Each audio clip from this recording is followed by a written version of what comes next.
Fans దాదాపు 3 సంవత్సరాలుగా Devara movie కోసం వెయిట్ చేస్తున్నారు. ఈ రోజు వాళ్ళు ఫుల్ జోస్ లో మాస్ జాతర సెలబ్రేషన్స్ అంటూ స్టార్ట్ చేసేశారు. అయితే ఈ మూవీని మీరు ఎలాంటి ఎక్స్పెక్టేషన్స్ పెట్టుకోకుండా వెళ్తే మీరు ఈ మూవీని బాగా ఎంజాయ్ చేస్తారు. భయం లేని వారికి దేవరా భయాన్ని ఎలా పరిచయం చేశాడన్నదే ఈ మూవీ స్టోరీ. ఫ్యామిలీతో వీకెండ్ లో ఎంజాయ్ చేయాలనుకునే వారికి ఇది ఒక మాస్ జాతర లాంటిది. ఈ మూవీలో ఎన్టీఆర్ గారు తన డబుల్ క్యారెక్టర్స్ తో ఇరగదీసేశారు. ఎన్టీఆర్ గారే ఈ మూవీకి మెయిన్ పిల్లర్. ఒక రకంగా చెప్పాలంటే ఎన్టీఆర్ గారే చివరి వరకు ఈ మూవీని నడిపించారు. ఈ మూవీలో హీరోయిన్ జాన్వీ కపూర్ గారికి అంత స్కోప్ లేదు. ఈమెను కేవలం డాన్స్ కోసమే హీరోయిన్ గా తీసుకున్నట్టున్నారు కొరటాల శివ గారు. అనురిత్ బీజిఎం అయితే ఈ మూవీకి చాలా ప్లస్ పాయింట్ అయినా కొన్ని ఎమోషన్ సీన్లలో ఆయన బీజిఎం వర్కౌట్ కాలేదు. ప్రతి సీన్ లోనూ ఒకేలా బీజిఎం ఉన్నట్టు అనిపించింది. కొన్ని చోట్ల అవసరం లేకున్నా బీజిఎం కొట్టాడు. మూవీకి పెద్ద మైనస్ ఏంటంటే కొరటాల శివ గారు ఇచ్చిన హైప్ మాత్రమే. ఆయన మూవీ స్టార్ట్ చేసేటప్పుడు ఇది వేరే ప్రపంచంలోకి తీసుకెళ్లే దేవరా మూవీ అన్నాడు. కానీ అవుట్పుట్ చూశాక అలా ఏమీ లేదు. ఆయన ఇచ్చిన హైప్ కు తగ్గట్టుగా అవుట్పుట్ మాత్రం రాలేదు. ఈ మూవీలో కూడా ఆయన ఫస్ట్ హాఫ్ లో ఉన్న హైప్ ను సెకండ్ హాఫ్ వరకు కూడా కొనసాగించలేకపోయాడు. కొన్ని సీన్స్ అయితే మనం కుర్చీలో కూర్చొని గెస్ చేసేయొచ్చు.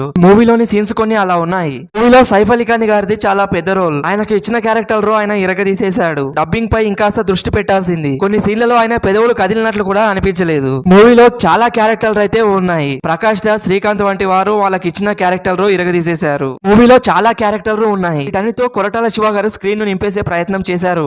గా ఎన్టీఆర్ గారు అయితే ఈ మూవీని ఆయన భుజాలపై నడిపించేశాడు. చివరి వరకు ఎన్టీఆర్ గారి కోసం అయితే ఈ మూవీ చూడొచ్చు. మీరు ఎలాంటి భారీ ఎక్స్పెక్టేషన్స్ పెట్టుకోకుండా ఈ మూవీకి వెళ్తే మీరు బాగా ఎంజాయ్ చేస్తారు.